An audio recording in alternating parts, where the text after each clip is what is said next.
So good evening everybody, and a very warm welcome to the 10th year of the Bengali History Conference. And I am Sanjukta from the South Asia Institute. I'm very, very pleased to introduce Dr. Richard David Williams from SOAS as well. He is a lecturer in ethnomusicology and was a Leverhulme Fellow in Oxford University. Has worked extensively and has researched on various texts, theological, religious, and you'll hear something today on Burma, which is what Bengalis heard in colonial Burma, and he's going to talk about hopefully the soundscape as well as other texts in various languages. So we look forward to welcoming you and have a great start. Great, thank you. Thank you. Thank you so much, everyone, for coming. I know that there's always a lot on every evening, so I really appreciate you coming here this evening. And thank you to Mohammed Ahmed Dulla for arranging this this sort of festival of scholarship and ideas about the history of Bengal. And thank you, Sanjukta, for that introduction. So this is a slightly unusual paper for me and a slightly new area of research. I don't see myself as an expert on Burma, I should say that up front, but I have been doing a lot of work recently on different kinds of text, popular text, that were published in Bengali over the 19th century, as Sanjukta mentioned. And one of the texts that I came across, it was from 1903, and it was by someone called Najir Ali, and it's called Rangoon which is a tricky one to translate into English, so I'm calling it the Ballad of Rangoon, and you'll see why I'm calling it a ballad shortly. This is a very interesting text. Najir Ali was Bengali. He was based in the city of Rangoon, so now Yangon, and he uses this text in his poetry to describe the city.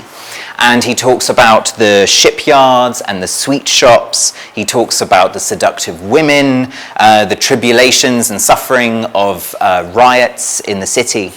And this text is part of a larger genre of literature that was written in a particular form of the Bengali language, which scholars of Bengali literature call Mushomani Bangla or Dobashi Bangla.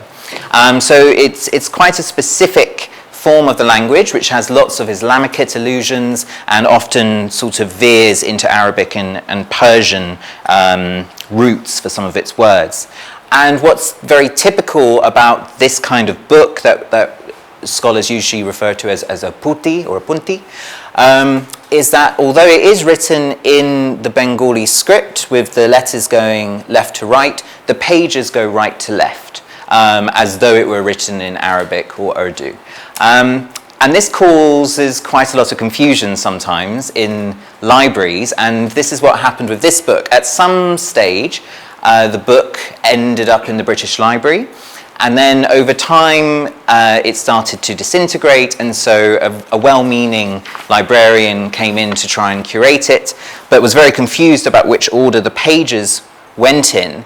And so you actually get a whole set of upside-down pages. So you can see here we've got page 4, and here we've got, oops, let's go back, we've got page 8.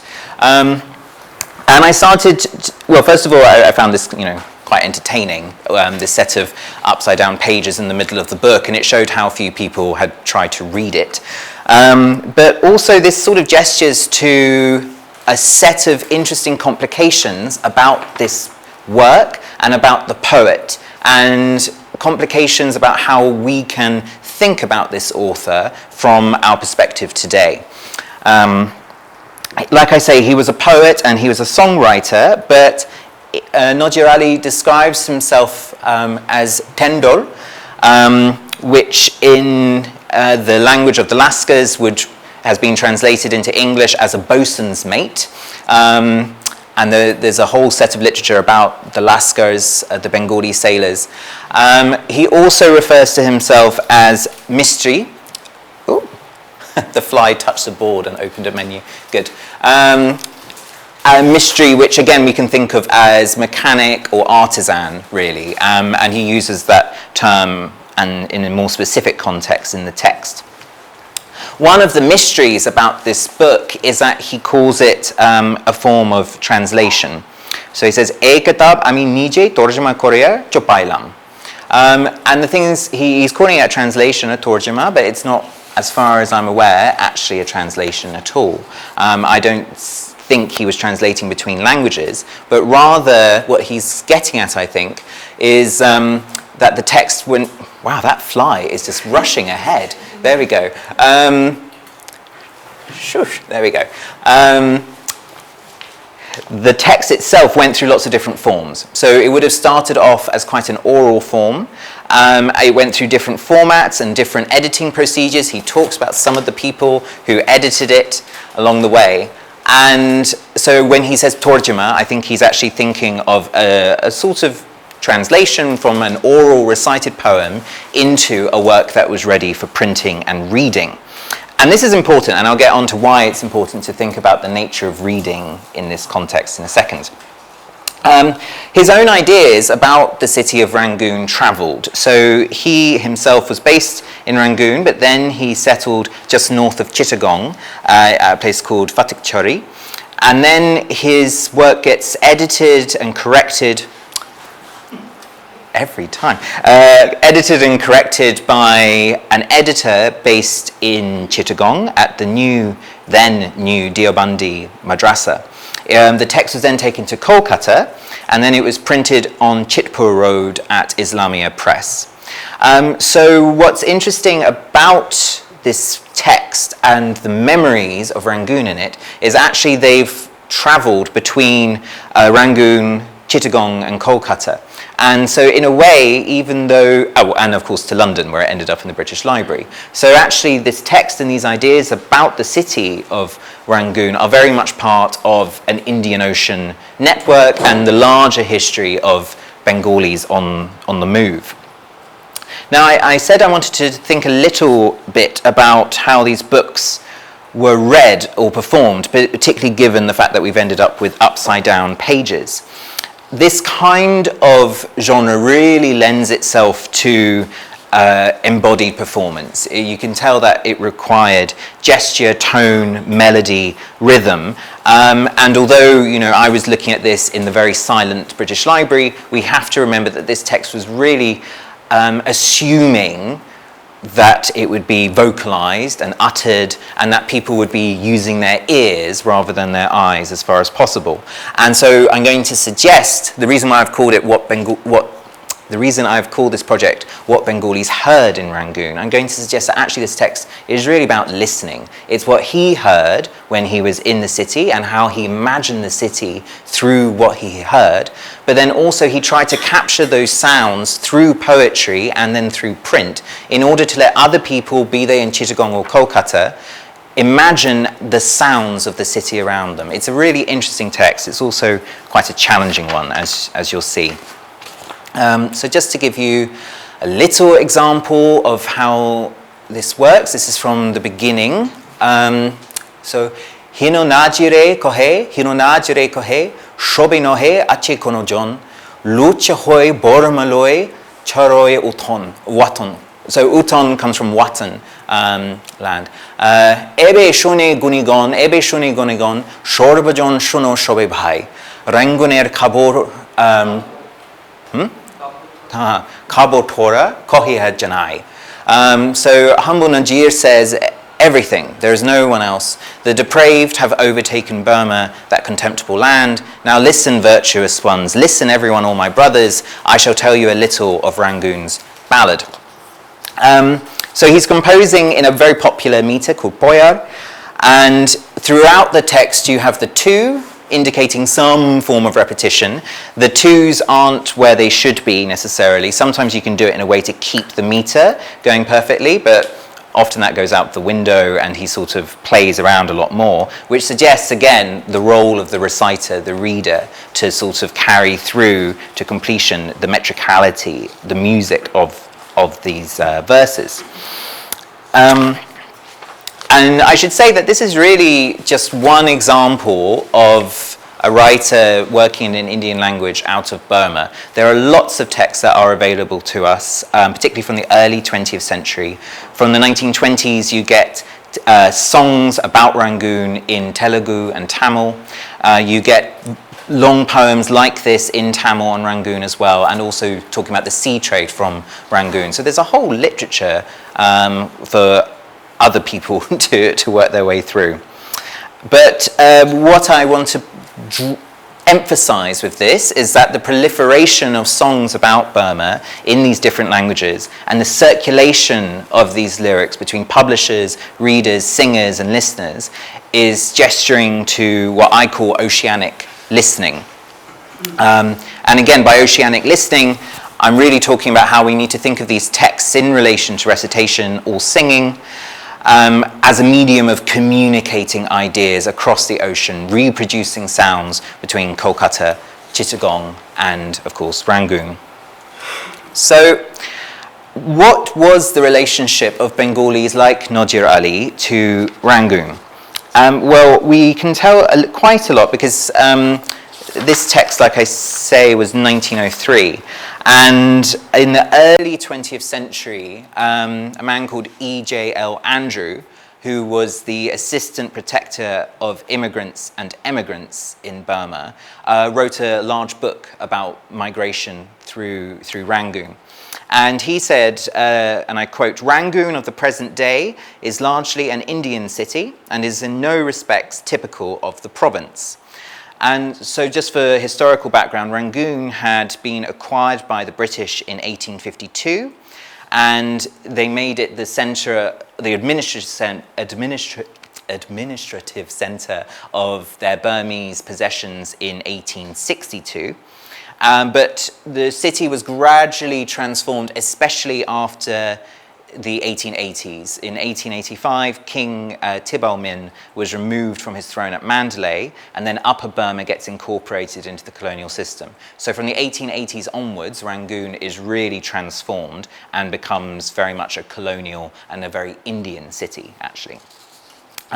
The idea being that Rangoon was a major industrial hub in its own right, but it was also the port of entry to the rest of the country. And in particular, rice, steel, and sawmill industries really developed there. And my colleague, Michael Charney, who's based at SOAS and is a historian of Burma, has described Rangoon in this period, and again I quote, "as a foreign city erected on Burmese soil. Rangoon was a mimeograph of dozens of port cities scattered throughout colonial South and Southeast Asia. A person only had to squint to be confused as to whether he or she was standing in Singapore, Penang, Kolkata, or elsewhere." Nadir Ali, the poet himself, lived in Rangoon over the 1880s and 1890s, so he was there right at the heart of this period. And he was part of a larger flow of workers from Chittagong.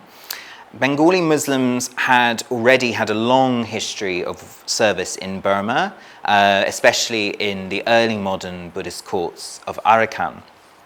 Over the 19th century, Bengalis had continued to migrate from Chittagong, especially over the 1820s, and then particularly after this period, so 1880s, 1890s. So Nadir Ali was very typical in the period that he was there. Workers came from across South Asia, in fact, from Tamil Nadu to Nepal, and from Chittagong to Karachi. So this is very much a sort of Chittagong chapter of the larger history. And again, if we go back to that early 20th century account about the migrants, we hear that most men from Chittagong were employed in the sampan and small craft traffic, and as engine room and deck crews on ocean-going and riverine steamers. Beyond Chittagong, Bengalis were largely employed in government or railway or local fund services, in mercantile offices. Some were shopkeepers and traders, and many were mechanics. And apparently most Bengalis from 24 Parganas were originally the principal technical labour in the factories and workshops in Rangoon. So one thing that comes through both in the administrative documents but also in this poem is the idea that there are lots of very different kinds of Indian labourers coming through the city. They're seen and consider each other as quite distinct groups. And what's interesting, as we will see when I talk more about this book, is the idea that Nodir Ali really sees himself as being part of a South Asian city on Burmese soil with a very diverse set of labour flows coming through. Now, if we just think back to what the quotation I gave about Michael Charney, and he was saying, you know, you could squint and you would think you were in Calcutta, etc. And I think a lot of us will understand what he means by that. There is this sense when you go around a lot of the cities where British colonialism really established themselves, that the built environment is very much a reflection of that. So you can be in North Kolkata and feel, actually, this is very reminiscent of London or Rangoon or so on. And so that was very much an agenda in architecture, in creating a built environment that reflected colonialism. And so what I was wondering was, given that we are conscious of the fact that sound is an important part, an important ingredient in the perception of cities, can we think of sound as an ingredient in the colonial built environment of Rangoon?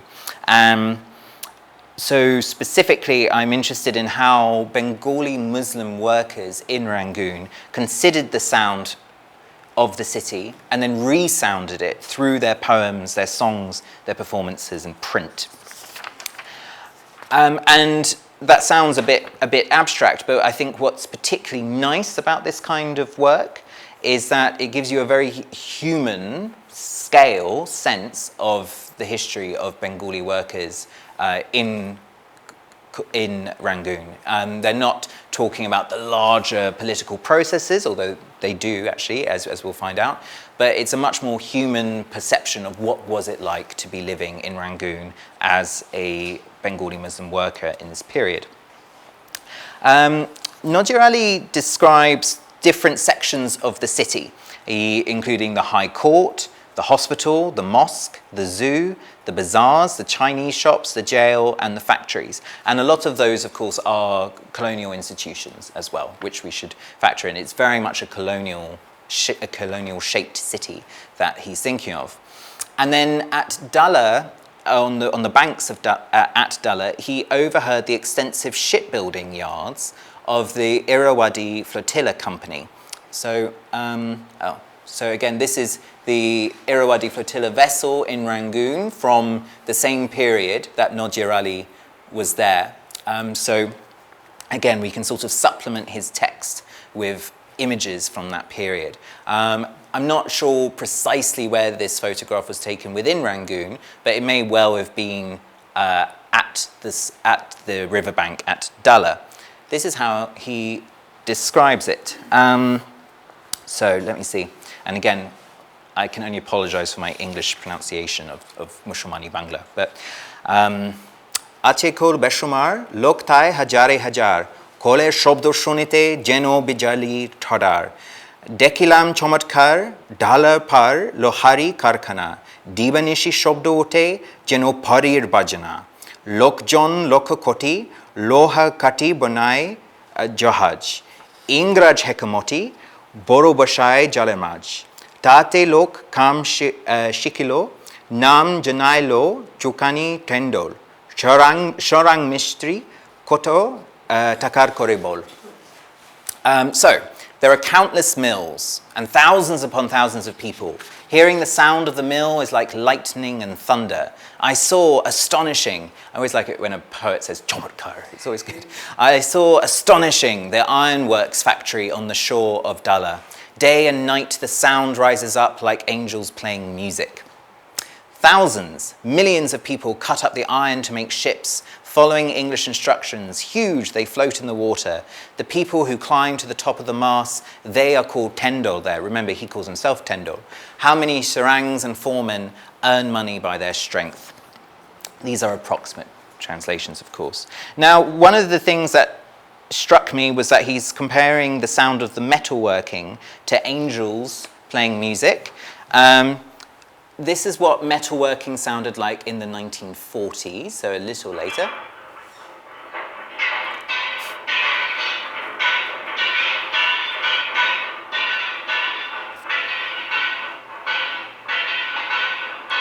So I'm not entirely convinced why he thought of angels for that. It could be poetic license, of course, but also what is interesting is there are a number of sound historians who are looking back at how people heard sounds and made sense of them. So, for example, the historian Mark Smith has worked on the American Civil War, and he found that a lot of the people who were fighting in the American Civil War were farmers or from rural families, etc. And so they, in their letters, described the sound of bullets like the buzzing of bees and swarming insects. So they hear the bullets like these swarms of insects. So obviously they were reaching to something familiar to them, but the main lesson there being is that the way we listen to sounds is always historicized, it's always part of a moment. So the way you hear metalwork is not going to be the way someone heard metalwork in the 1900s. And apparently it was very angelic. The impression of industrial sound is very important in this poem, including water turbines, which could have a disturbing effect, as when he talks about the sawmills at Botatang in Rangoon. Botatang. Oh, no, we don't have to hear that again. So we were here, and now we are here at Botatang. Listen more, virtuous ones, I pay my respects to all. In Botatang I saw the washer mills. There are so many washers, incessant, without rest, unceasing, breathless, all day and night. When you pass and hear that noise, you fear for your life, shaking in terror, an astonishing sound of the storm of the engines. Water brought from Kokang, in the works pushed house to house, the engines together rise up 3 stories high. Injele jore ote tintala upor. This took a little deciphering because when he talks about Kokang, so Kokair Pani, Kokang is the main waterworks which supplied Rangoon with water from the 1880s. So again, this was all a fairly recent infrastructure that he's describing. What's also interesting is he describes the tufan, the typhoon, produced by the engines. He has a very erratic spelling of engines. It should be inginer rather than ingiler, but it happens. Here, he was probably talking about the compressor station on Dalhousie Street, which is now called Mahabandula Road, which was opened in 1889, and it coordinated the city's state-of-the-art pneumatic pump-based sewerage system. And again, this was a fairly recent intervention in the city, and it was very cutting edge, and obviously the sound was very novel and cutting edge as well. The coal-fired triple extension steam engines that powered the station clearly produces terrifying but also marvelous chomotkar sound. And Najir Ali's geography then was very contemporary, it was very mechanized, and it was very noisy, where the districts were dominated by these resounding colonial installations. Now he also talks about human sound as well. He talks about how there are lots of different communities of South Asian merchants based in Rangoon. So he calls them Mughals, Pathans, Mugs. Well, Mugs are more local, Chulias and Suratis. And he draws attention to an event that would have been 10 years before this text was published, in an event in 1893, which was a riot. So he talks about a man called Bhagwan Das Bangla, who was a very prosperous Rajasthani timber merchant and a banker who had made his career in Burma. And Bangla had erected a temple on 29th Street, which is now Sri Satyanarayan Temple. And this was a very short walk from a large mosque, which is now called the Mughal Shia Masjid, on 30th. And this set of streets became the centre of a very violent riot around Eid al-Adha, which erupted following a conflict about Hindu cow protection movements and the legal prevention of cattle slaughter. And again, this riot was part of a whole set of riots in the same year that went across North India and Bengal, and then also erupted in Rangoon. So this was very much a larger trans-regional event that he was describing. So how does he talk about it? The battle began, there was a singular noise, again, roughly, astonishing. Again, he loves the word chomatkar. When in doubt, he just throws it into every description. Suddenly, news went about the city. Hearing it, the Muslims all assembled together in one place. We may give up our lives, but we won't give up sacrificing cows. God is with us, what can those bastards do? Joining together, calling to the Lord, they were hurling sticks. They struck them with brooms and shoes. The Kafir's heads split open. Kafir and Laskar, as one, they fled, abandoning the fight. Sneaking up on them, the English's army gave them trouble. The river surged as though bursting with joy. General Utila Moj. Their many kettle drums sounded, no more terror, who would strike? Their lordship's bullets fell like thunder. From the point of view of sound, this is an interesting description because it arranges the riot through a series of sonic events. So we begin with a sound, shobda hoilo, which of course could be a word went out, and the idea being that the sound ripples through the city as words spread. The Muslims hear this sound and respond. In the course of fighting, they're calling out, literally voicing the name of the Lord. And the riots only end with the thundering of the kettle drums from the British Army and their bullets. So Nadir Ali's recollection compresses the sequence of days into this set of verses, and he applies, of course, all of the doublings, rombilo, etc., all the way through to maximize the rhythmic intensity of it. And again, he's painting it on quite a human scale, going down to the details of brooms and shoes, but also there's a lot of drama in it, particularly the river surging with joy, Mulj, which rhymes with Fulj, the English's army. I'm just going to briefly step away from Nadir Ali for a moment and talk about another text by one of his contemporaries that I found. And this was by a man called Ahmad Kabir Islamabadi. So again, from Chittagong, Islamabadi. And this was written around the same period, but it was published in 1896. And it's called If You Marry in Rangoon City, the Muslim Religion is Drowned. And this is a very short work, it's only 7 pages. And it works through a sort of very vitriolic message, and then at the end it ends with an Urdu ghazal lyric. And the main point of this text was to condemn marriage celebrations in Rangoon between Bengali Muslim men and Burmese women, and it's very disrespectful about Burmese women and sets them up as temptresses who are there to lure away the Muslim brothers.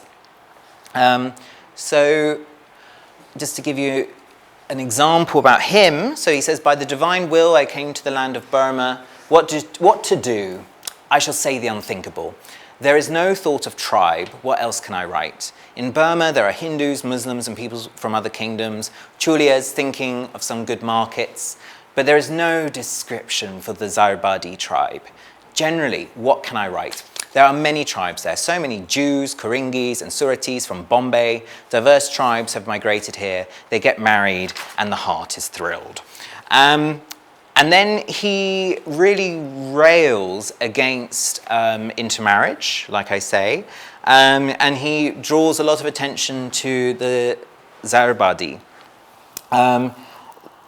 which was a local term for the children of South Asian men and Burmese women. And they were heavily discriminated against in every language. In Burmese, there was a word which basically means half-breed, which was used to describe them. And the British were also racist about them as well. In 1901, John Nisbet said that as children, Zarabadis are, quote, often of remarkable beauty, with lovely eyes, but as they grow up, they are apt to develop traits of character of a very unpleasing nature. So you get all of this language being used about all of the very different communities. But basically, I think the Zarabadis were just abused by everyone within Rangoon. Ahmed Kabir's emphasis on these different communities was something that was very much present in Rangoon society.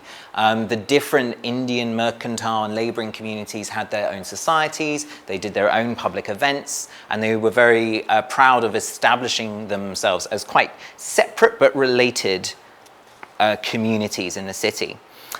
But I won't go into this too far, but really I should point out that this is a very extreme text, and it's sort of reactionary. It's reacting against other forms of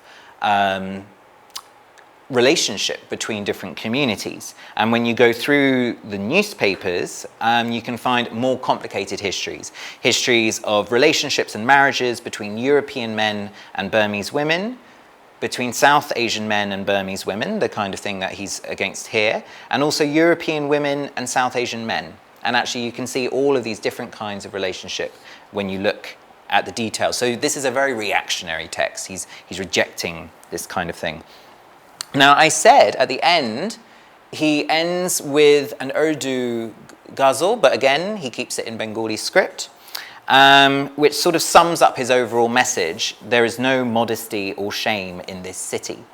And this lyric was set to Calcutta, which was a very popular musical form. It was also one that could have lots of different applications. And in fact, I gave a paper here last year about Calcutta, so feel free to look on YouTube and find my thoughts on that one.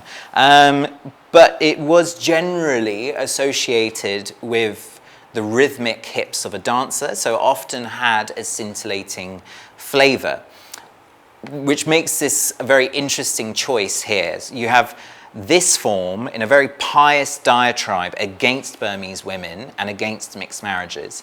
And then we're also having a switch between Bengali and Urdu, indicating, you know, the complexities of this very multilingual setting, and the intersection of preaching on the one hand and entertainment on the other, and how these musical texts can be used to police boundaries within the city. So, sticking with music a little, it's worth saying that the colonial city of Rangoon had lots of different overlapping sounds, lots of different layered sounds and forms of music there. And Nadir Ali relates the spectacle of the Parsee Theatre company in Rangoon. So recently a couple of scholars, Catherine Hansen and Rashna Darius Nicholson, have traced the tours of the Parsee Theatre company, which was an Indian theatre company and started from 1853. They traced these theatre companies around Burma, including one season that went to Mandalay in 1881. Parsee Theatre was a very interesting form of musical theatre. It had a hybrid style. It incorporated elements of European, West Asian, and South Asian theatre.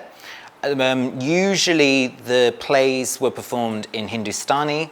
Oh, no, that's not true. Sorry.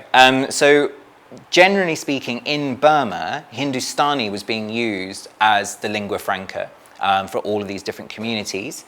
The songs and the dialogues in these plays were largely in Gujarati or Urdu, but the music, we have lots of references to tell us that even if people couldn't understand the meaning of the songs, they were still enchanted by the music. Nadir Ali himself hadn't seen Parsee Theatre, but he had a friend who did. So he introduces his friend Shadir Ali, and he includes this sort of at the end of his text, like an appendix. So there is one more unprecedented tale, a heartache, I shall tell its qualities. A friend told me to compose upon it in a good style. Hear his name, my friend, erudite, an ocean of understanding. I call his name Shadir Ali, a servant of the High Court. His father was Qurban Ali. He had gone to do good work. His birthplace is Fatehabad in Chittagong district. And the only thing Shadir Ali tells them about is the Parsee Theatre, particularly their production of their biggest play, their biggest work, Inder Sabha. So Inder Sabha by name, you crave to see it, astonishing, again Chamatkar.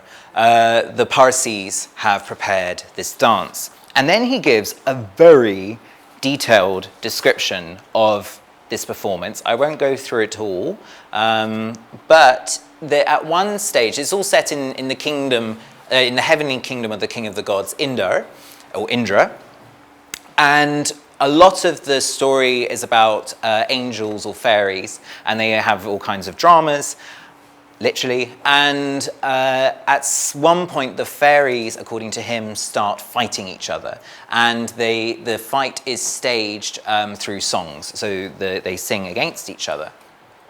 So, a beautiful drama over the battle. They raised their voices in a charming song. They sang a song in a Persian tune. It was hard to understand. Though not understanding the fairies, your mind holds on through every moment. Within 3 hours, your heart tells you to renounce the world, but you cannot follow your heart's desire because of money. The gods would say Rangoon is a trap. Suratis, Mughals, and so on, different communities watched the drama. They became intoxicated and then ashamed. How many gentlemen with their horses saddled, marvelous, they all watched and their hearts were thrilled. So many virtuous ones gave 2 to 4 rupees for a ticket to watch. Watching and hearing the entertainment and song, their hearts were thrilled. Poor people watched, their hearts grieving because of the drama. Everyone took a ticket for 1 rupee, 8 annas. In the city, not every heart could go to the lamp ritual, so he describes a public arti before, and the dance. Needing the money, they sat at home and wept. So again, the heartache here is sort of the drama itself and the heartache of the songs, but also the heartache of being poor in an expensive city, which I think we can all relate to. His description of the singers and the female dancers in this is very interesting.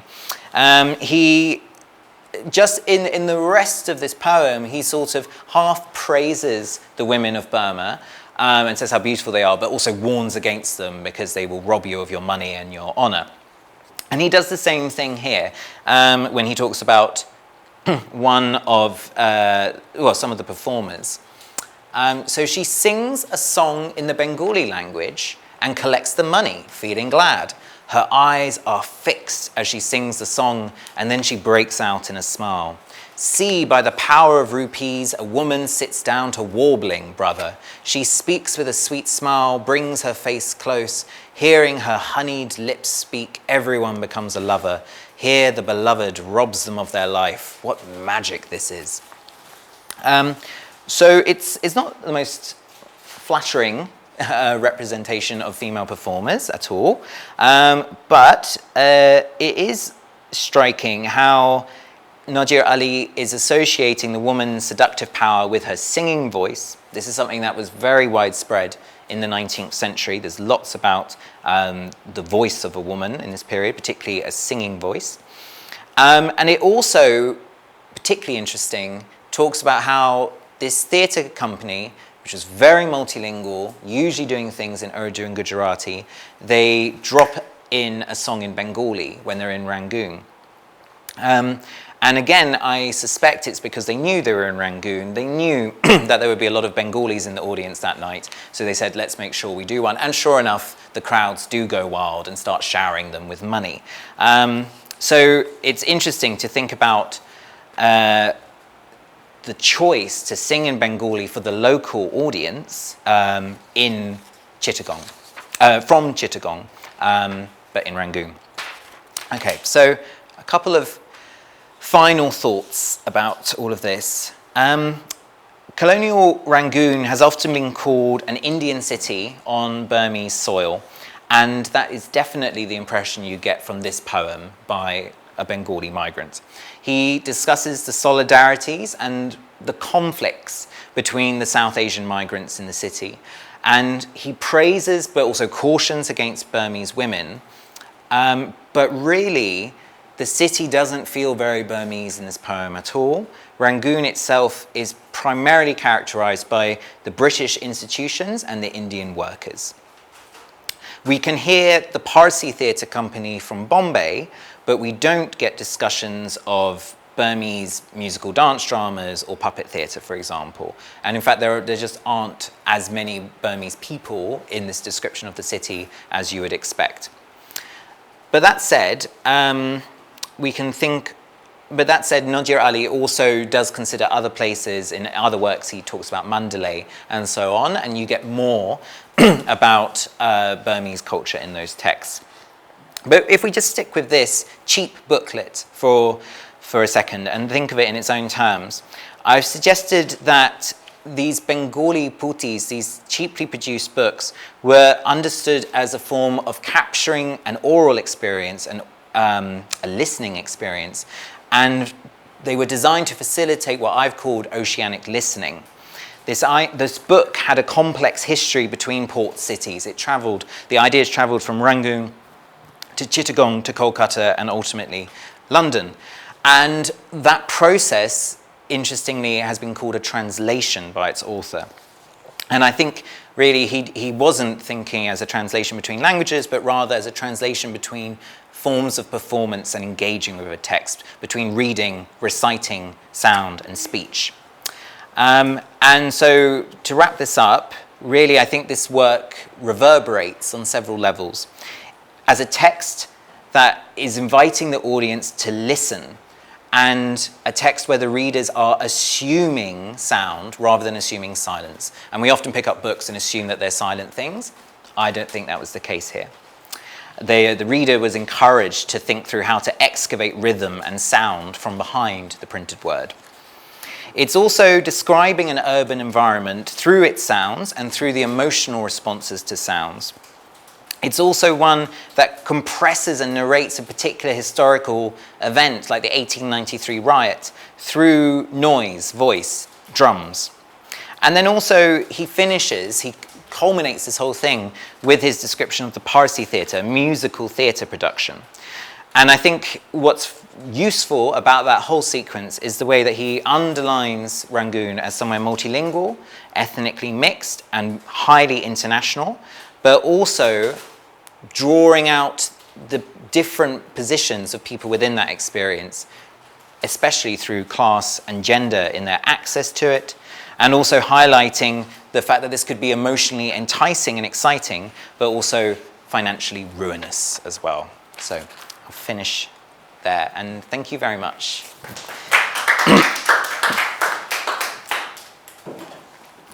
Thank you so much, Richard, for a very exciting paper, and I'm sure there's quite a lot of questions in the room, and I want to open it up to questions first, and then we'll anybody have questions? Yeah. But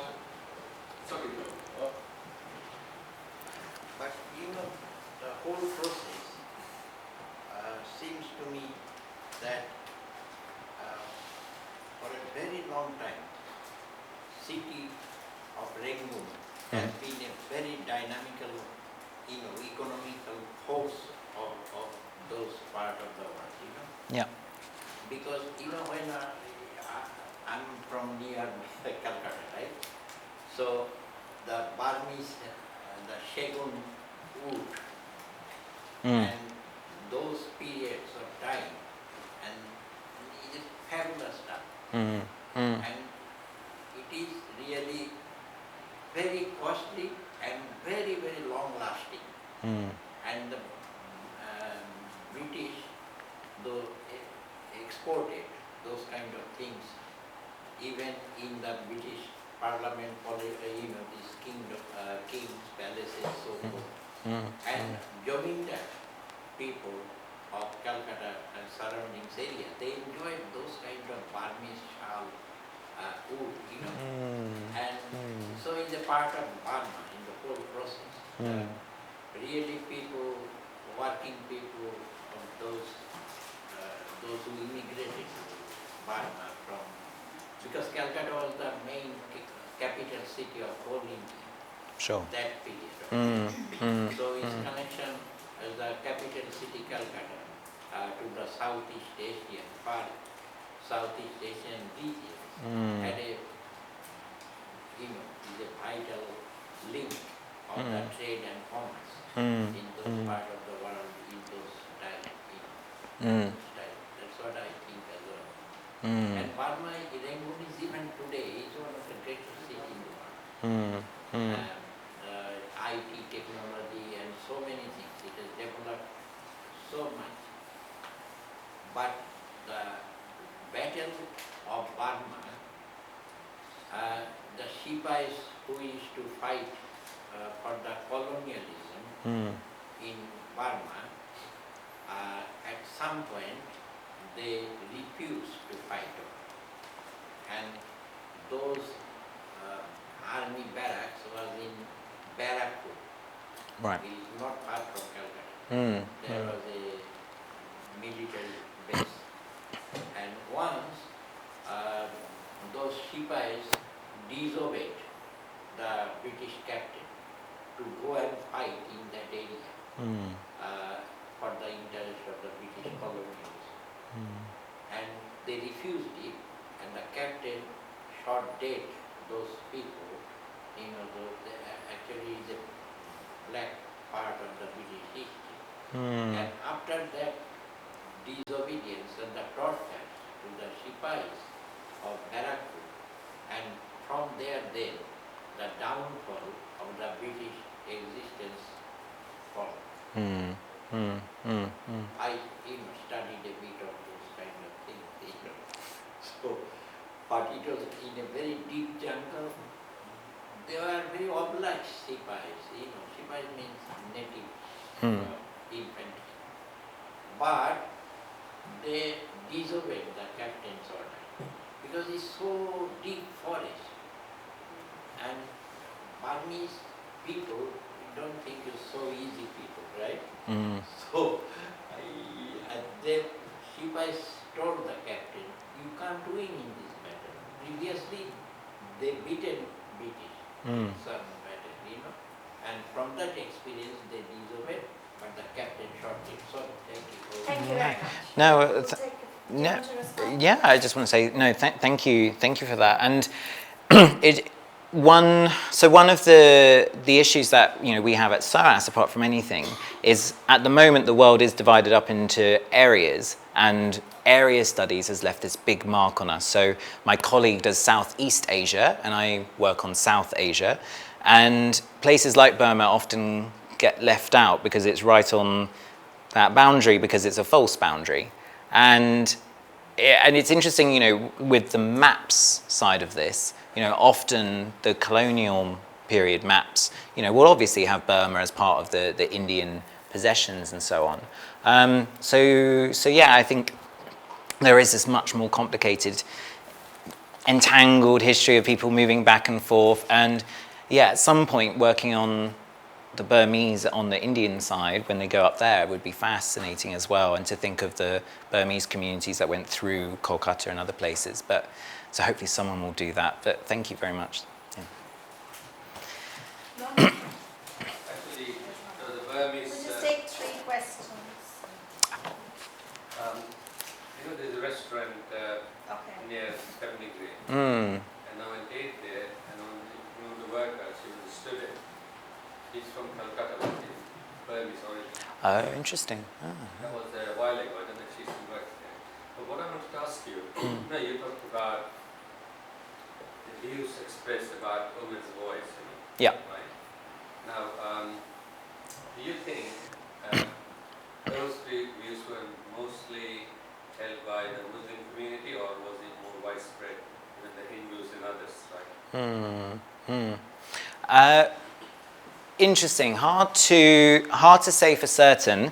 I think it was widespread across all communities, to be honest, because you see it popping up in different kinds of literature.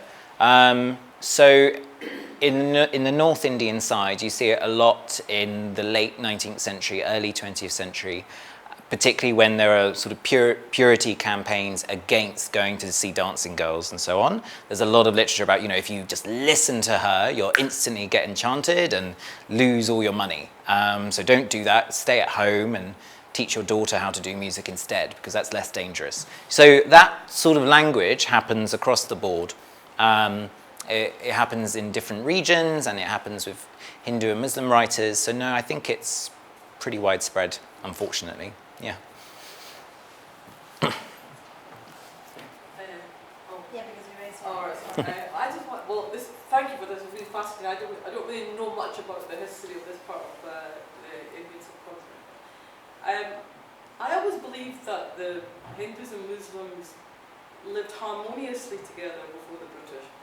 But from that quote, they said, we'll sacrifice our lives, but we won't stop sacrificing the cows. I found that, was that just him saying, or was that typical?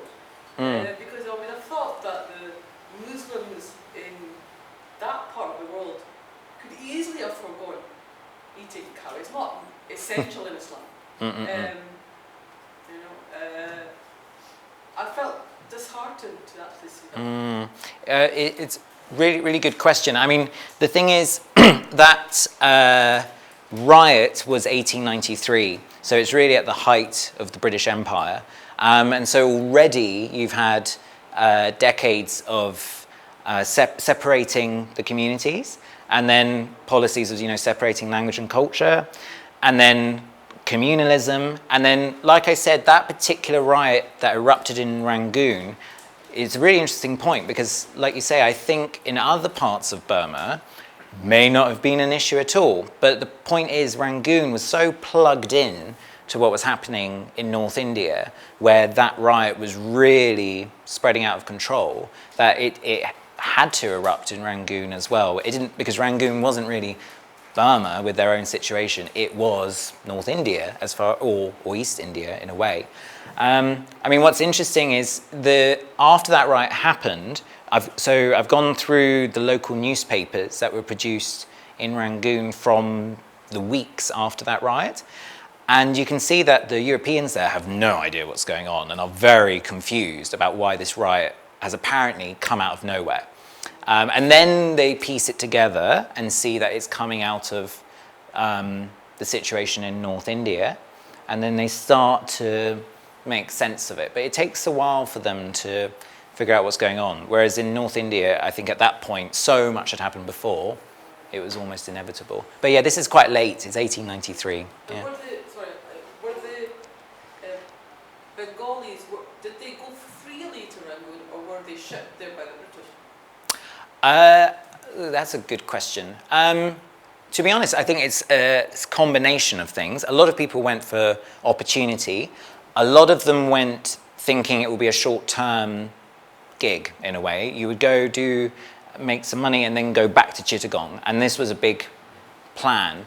And so that also had an effect on the local population, because it meant that far more Bengali men went to Rangoon than women, because the understanding was that you would go for a short term, so you wouldn't need to bring your family or your wife with you. And so again, that's part of the reason why you get these texts saying, don't marry local women, because you're meant to be going back to Chittagong. But no, I think a lot of people came out of choice. But it's difficult with that as well, because with things like the Lascar market, a lot of people were recruited by force, etc. Or they were recruited for a short time, but then were never allowed to escape that job either. So it's a difficult one. But I think people like Nadir Ali, were there really for the opportunities of the industry there. Yeah, I think. I think,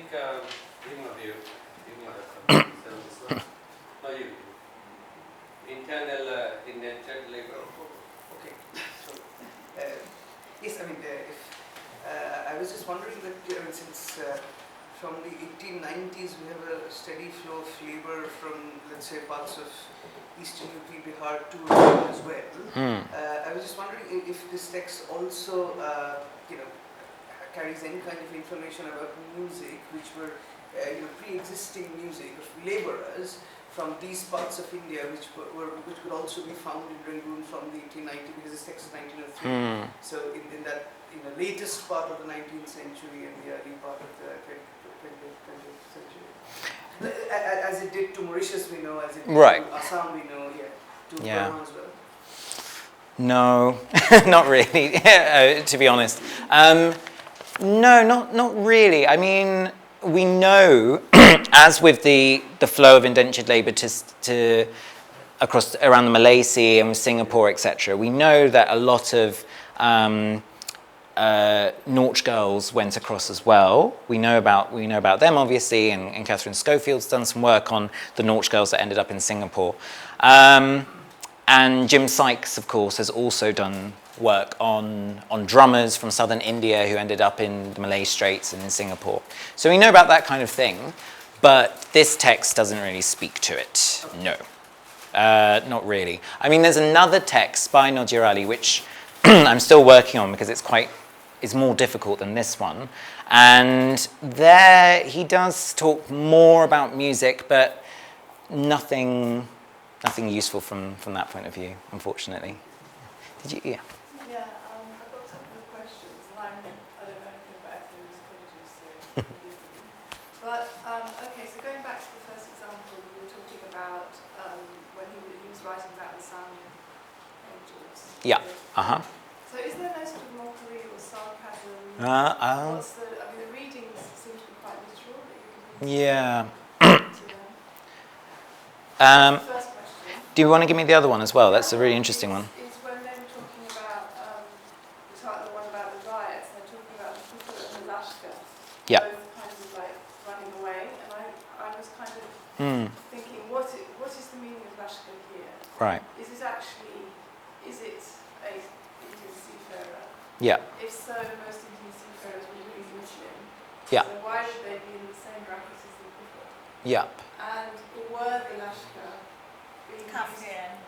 or were the Lashkar a different category? That's wonderful. That's really interesting. But, yeah. So on the first one, is he being ironic? Is he being ironic about the sound of angels? It's Not just that line. a bit throughout, actually. Can I? Yeah, sure. I think, this riot thing, Yeah. as far as my thought goes, is about the fall of the Mughal Empire. When, Aurangzeb and his sons, one of his sons moved to Burma. Yeah. So by the British dominated the whole of Mughal Empire. And so the whole Mughal transcendence to those areas of those parts of the world was giving a kind of racial, religious, interactions, Hindus, Muslims, as well as Europeans, and those period of the time, they are very sentimental about the religion, like not nowadays, of course it was reduced.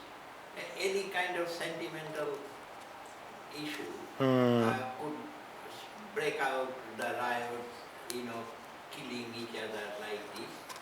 So that riot might be interrupted because the Muslim population thought the British not a good for us. And in a way, Hindus being preferred by the British because the Sipais were main force. They were Hindus basically. And they fought British, and British means white, UK, and the Sipais from Himalaya, from Gurkhas and all these people, they actually fought against the Mughals. I remember, don't mind, in my bad part of my life, I was in prison, right, for 3 months. So inside the prison, I read a book. That book telling me about Nepal and the Gurkha soldiers, right? Yeah.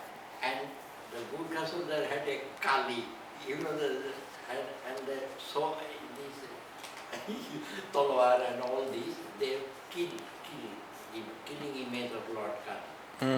So in one part of the history, that the Gurkhas travel 500 to 600 kilometers from Calcutta to near Delhi to fight against the Mughals and as well as the Hindus. Shibai movement. The fought against the we British. just by want the- to stay a bit. Do you want to continue the story in relation to the question? Or? That story is about the racism while getting, very instrumental matters. That's what I'm saying. Yeah, yeah, and there is that there is that longer history as well, and I think people who are looking at this 1893 riot are thinking back, how does it compare to 1857 and all of the other things. Just to go back to these 2 points. So Nadir Ali sees himself as related to the Lascars. He calls himself Tendol, and so he's invoking that. I think here so Kafir and Lascar, and so I think here he's talking about Kafirs as the Hindu community, Lascars as fundamentally the Muslim community in Rangoon. They're both fleeing because the British have arrived. And so the British army moves in, and so that side runs, Kafir runs, Lascar runs. I think that's how I've read it. And the irony question is a really interesting one, very, very interesting. I mean, usually the tone is one of, I take it as pretty genuine wonder in a way, and it's partly because there is there are older genres within Bengali literature where you talk about the marvels, etc. You talk about the marvelous, and particularly when you're describing a city, there wasn't so much of a precedent for being cynical or ironic or playful. It was usually talking about the wonderful, marvelous things that you would see. And I think that's what he's invoking when he talks about how everything is chomotkar. So the angel thing, I'm not really taking as ironic, but even throughout the rest of it, I mean, there is humor there, I would say. I need to think more about that. I mean, particularly because one of the precedent genres that he's picking up on loosely is, I think, Mongol Kabul. And these early modern poems, when you read them, they're really fun to read because there's this sort of rhythm through it, and there are adventures and there are jokes, and people have all kinds of accidents and misadventures, and it unrolls, even though the overall narrative is actually quite a profound one. So I think in the telling of the poem, the reciter, the reader, and the audience could have got a lot of energy and potentially irony from it in the telling of it, but I think in the text itself, it's not really there. I don't think. So it could be interpreted as any kind of anti-colonial. I don't think so. I mean, he isn't describing the ironworks and the mills and the washer mills and everything as something negative, really. He's actually quite impressed. I mean, the way I'm reading it, when he talks about these huge iron ships floating in the water, he's impressed by it, I think. Yeah. I mean,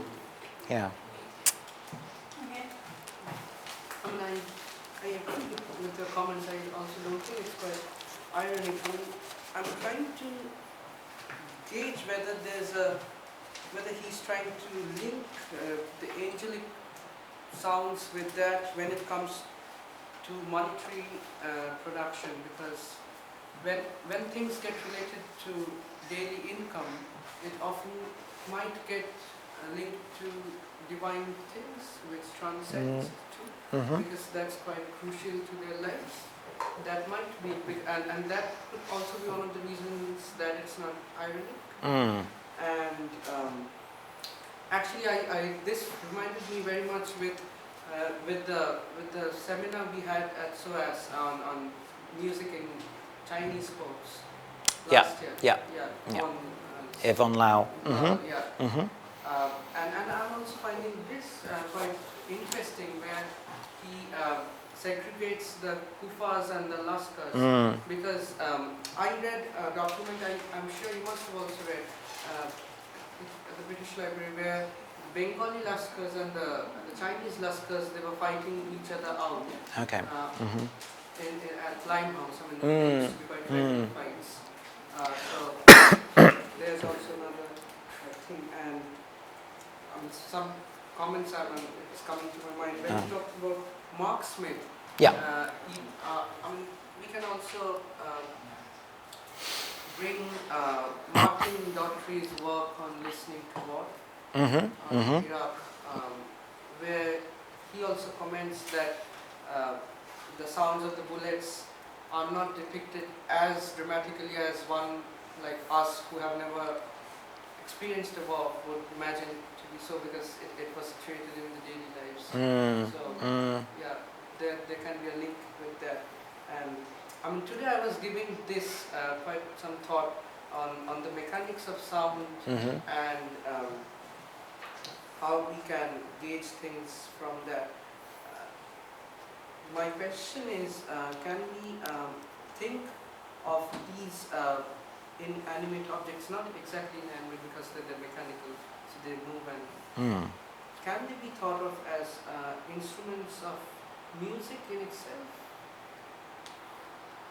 For example, I mean, instead of discounting the fact that it sounds like music, or the person is trying to depict that as music, can we think of that it was music to them in some sense? So I'll draw a couple of those ideas together just to comment on this. So in English, you'll see like angels playing music. Of course, in the Bengali, it's Jeno Parir Bajano. Bajna. And so that's a tricky one, because obviously the verb is to make something sound.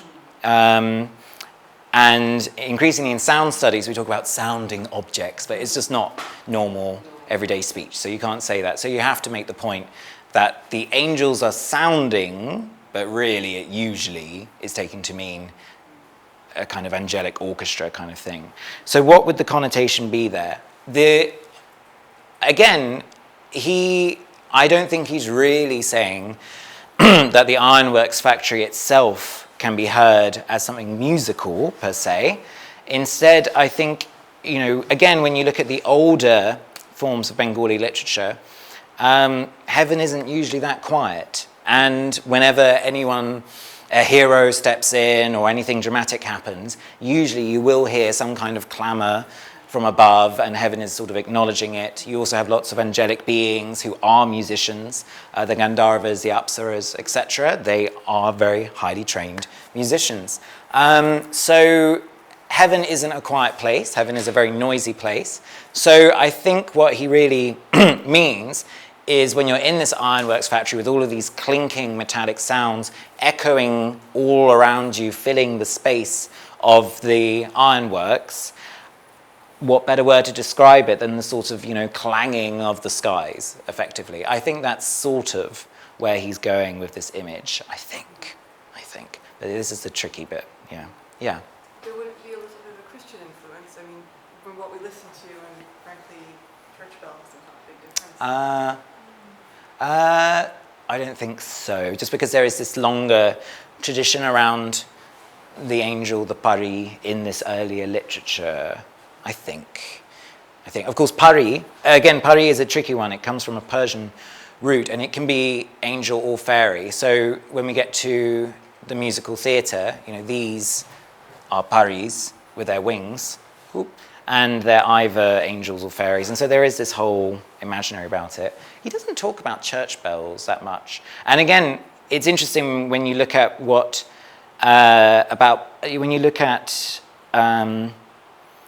what Europeans or what Burmese people heard in Rangoon, it's very different. Europeans mostly talk about the crows, and they were always talking about the birds that they could hear. And the Burmese, there are songs about the sounds, but there's also a lot of attention on Burmese bells attached to the Buddhist temples and pagodas and so on. And again, the bells, there was a lot of attention to them in Burmese culture, but they were inscribed with messages. So the idea was that the bells would speak effectively. But also there were, I think, French accounts of the bells and so on.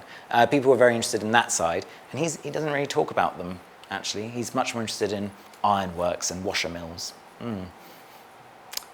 Yeah.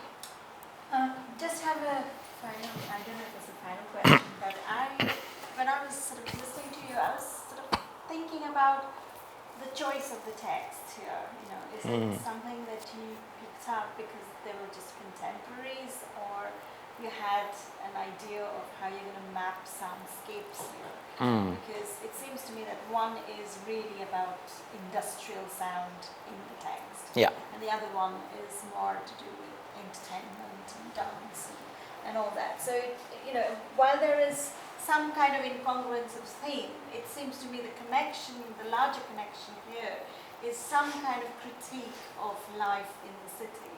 So, and that sort of resonates with how these authors are connected geographically between Rangoon and Chittagong via Calcutta, where, again, Calcutta is a port city. So the idea of what life is around ports may have influenced some of these writers.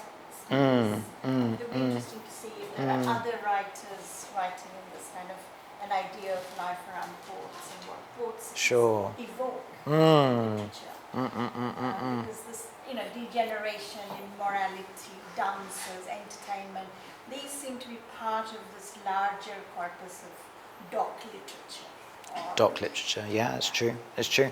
Yeah, so this grew out of two conversations I was having. One conversation was about music in port cities with Dr. Yvonne Lau in Oxford, and then also with two colleagues in the States and Canada who are interested in histories of sound and listening in the Indian Ocean. And they said, oh, can you do something using Bengali material? And I thought, oh, okay, yes, well, obviously, Kolkata's there. And I've written a lot about Kolkata recently, and I thought, right, I should do something else. And then, obviously, the situation of Burmese Bengalis has been in the news a lot, and there's more and more literature being produced around that situation. But again, a lot of the literature is talking about the 20th century, and a lot is talking about early modern periods and the longer history of Arakan. And I sort of thought, you know, we don't have enough human histories of that period in the 19th century. And one of the big things I believe about genres like this is they do give us that very intimate sense of how people are responding to the reality around them. And then I was just very lucky because I started looking for Bengali texts that were produced in Rangoon in this period. And this one, at first I thought, oh, he's just going to describe the city. And then I heard all of these references to the Shobdo, etc. And then he finishes discussing musical theatre, which was perfect. But then, so he was clearly interested in these things. But then there's also this larger discussion about what these silent books are and how actually they're not necessarily meant to be silent at all. And then this second text, which is, again, an oral text in the sense of it's really a diatribe that someone would be reciting saying, Muslim brothers, do not get tempted. But it also has this song at the end. And so it's just, again, I was very lucky that these were the texts that I was able to find, because they do speak to each other, but like you say, also reflect very different ways of listening and engaging society through sound. Any more questions or thoughts? Do you know the journey of these texts to the British Library? Not these ones specifically, but I mean, one thing I will say is throughout the British Empire, huge numbers of books were being collected in Indian languages and collected for what has eventually become the British Library. And it was partly academic curiosity, but mostly monitoring. It was mostly monitoring what people were reading and thinking. I think that's fair to say. But again, the scale of the project was just so vast and enormous, and most of it was catalogued in some detail, actually. But most people really did quite a cursory glance of what it was about and moved on. And things like this really fall between the cracks, actually, and there is just so much literature in the British Library in Bengali, let alone Muslim Bangla, that people haven't really engaged with. So yeah, there's just tons, basically. Yeah. Right. So thank you very much. Thank you. For an excellent paper, and we look forward to the work getting published. Yes, yes. Projects Yeah, in and Bengali Muslim rights. thank you, and thank you everyone for your comments and questions. Very useful. Thank you.